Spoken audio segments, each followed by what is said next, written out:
So titikman ko na yung yung kanyang bagong produkto. Chicken Joy.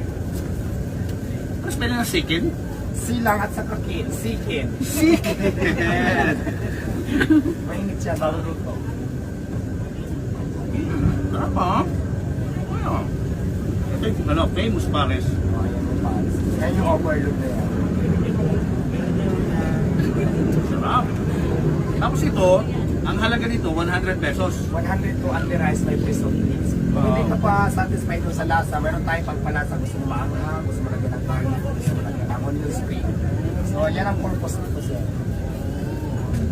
Hindi ka ba nauubusan ng parinta sa sobrang dami ng tao rito? Naubos pero syempre marami na rin akong supplier. Kaya ang ginagawa ko talaga, nagbabantay ako kapag alam ko kunti na lang, papadeliver na ako para delivery ko siya. Kasi oras po ako lumakas. So kailangan talaga consistent para hindi maghapon.